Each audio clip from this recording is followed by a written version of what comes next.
Hey everybody, so it is Sunday, so it is church. So if you're somebody who grew up in a home or grew up in an environment where you were too much or something about your personality was kind of rejected or you didn't feel like you could really be yourself, sometimes that develops in us a sense of being fundamentally flawed, of there being something on a basic level that is wrong with us. And as adults, it actually can lead to anxiety. It can lead to us having a very critical voice in our head, like a lot of storytelling that brings anxiety. Like, I'm gonna do something in every situation that's probably gonna screw it up, so it's not gonna work, right? Instead of believing that our hearts on a fundamental level, that our hearts on a deep level are good. It's really hard to kind of reprogram yourself. And when we get into those moments of feeling overwhelmed or feeling self-critical or feeling depressed, Brach has a way for us to kind of bring ourselves back to centeredness. So we're gonna go through that today. And it is called R.A.I.N. So it is R-A.I.N. And each of those letters has a way of bringing us into ourselves and helping us to bring ourselves back to our bodies and out of our heads. So, R.A.I.N. R is for recognize. So that means you recognize, okay, I am in a state of anxiousness or fear or shame or depression, or I have a critical inner voice that is saying something about me, and I have a feeling that there is another voice or another presence that is outside of that, and I can observe it. And even that in itself, the fact that we do have that presence that can overlook this voice means that that voice is not us, right? It's not us. So first recognize. A, allow. So this is big. Non-resistance is huge. No matter what kind of a situation you're in, the resistance to that situation is really what is making you miserable. If we can learn, whether it's that someone isn't treating us right, or that we have a lot of stress in our lives, or that we're just unhappy, it's the resistance. And so somebody who's taught me a lot about this and has given me a lot of peace in my journey is Eckhart Tolle. So let's read what he says.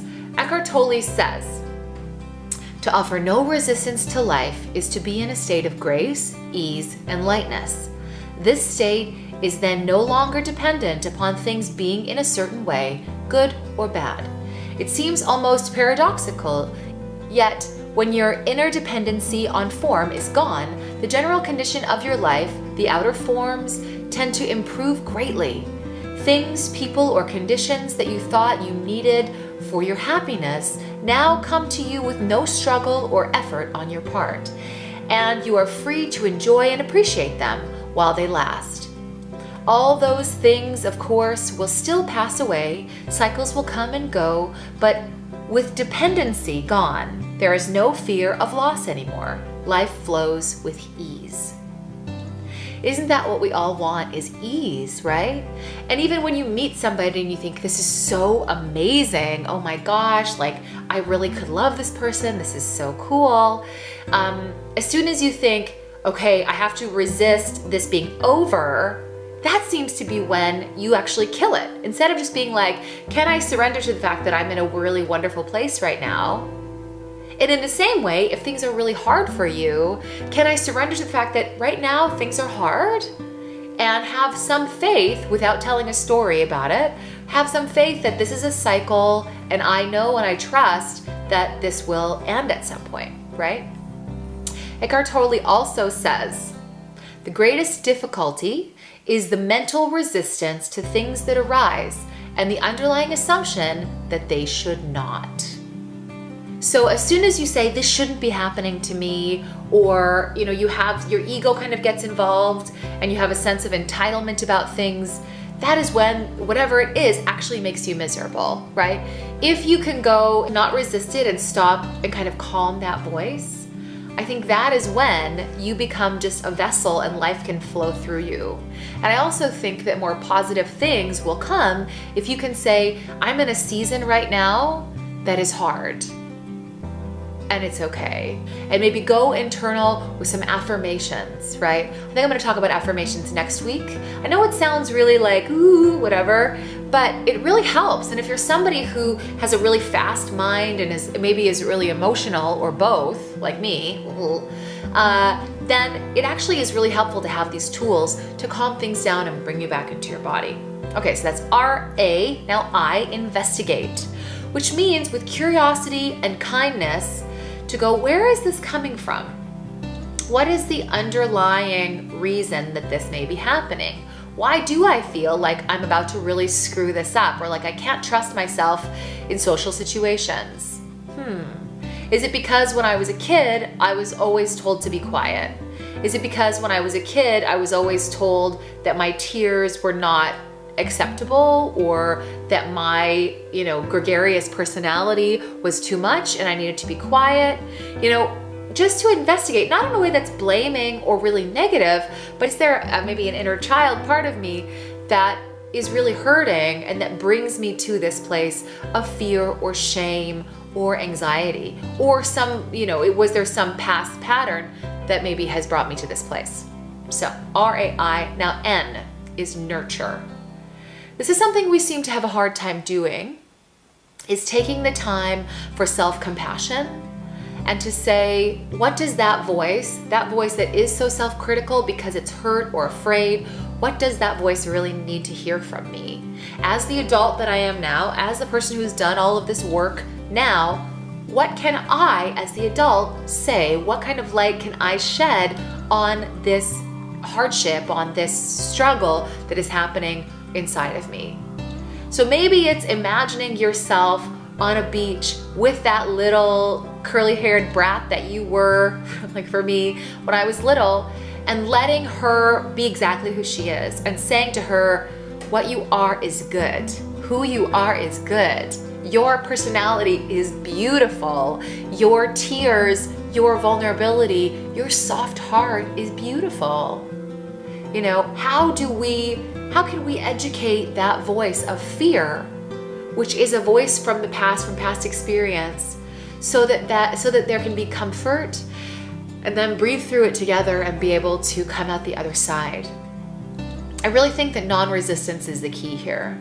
I think whatever it is that you're dealing with, the knowledge that it is not permanent, the knowledge that whatever we're going through is a step towards where we are going on our journey, that the universe is on our side, that there isn't this struggle between I don't deserve it, or all of those voices that we have in our heads that tell us that we're unworthy and that give us fear and anxiety and tell a story about the worst case scenario. It's not real. That is fiction. And anything that could happen today, anything hard that could happen to you today, you can handle. It's the voice in your head that is lying to you, that is telling you this calamity of a story that you can't handle. But whatever that outcome is that you think, that you're picturing in your head to prepare yourself for, that's not real. It will never happen the way you're imagining it. So preparing yourself and being in this constant state of fight or flight, this state of anxiety, actually is not helping you at all. It is hurting you in the present moment when you're actually okay. Like, I'm okay right now. I'm in a state where I may get rent evicted. I live in Vancouver, so hey, how on brand is that?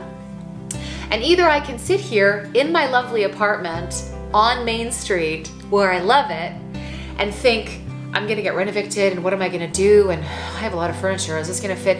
How am I gonna do this financially? Or I can surrender in this moment to the fact that I'm in a wonderful place and I love it here, and be grateful for the place that I'm in at this very moment. Instead of ruining this moment, telling a nightmarish story about what will never happen in the way I'm thinking of it. Yeah, I may end up having to move, but in that moment, I believe wholeheartedly that when that moment does come, I will have the strength and the tools to meet it and be able to deal with whatever comes my way at that time. And I believe that that's how it is. So whenever you're telling a story of the worst case scenario, because you grew up in a place where you had to prepare yourself just in case, remember that all you're doing in that moment while you're really sitting on your couch, on your phone, or watching Netflix is ruining that moment. So, recognize, allow, investigate, nurture.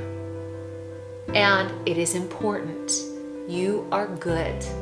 On an elemental level, on a deep level, you are good. You are a good creation. You are a good human. And that voice that is telling you you need to feel ashamed or fearful or anxious, or that you are not enough and it's all about to come to a crashing halt when people realize, that's not real. That is fiction.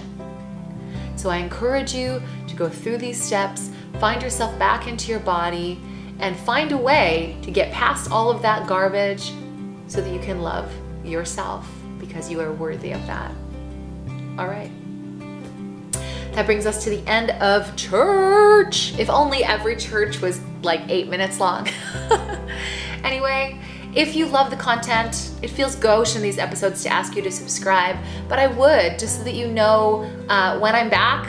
Some of the content is this, some of the content is humor and crass and F words, but I'm a full human being. So I want to share all parts of myself with you, metaphorically speaking. So subscribe, ring the bell, and I will see you next time. Thank you so much. Love you. Mean it.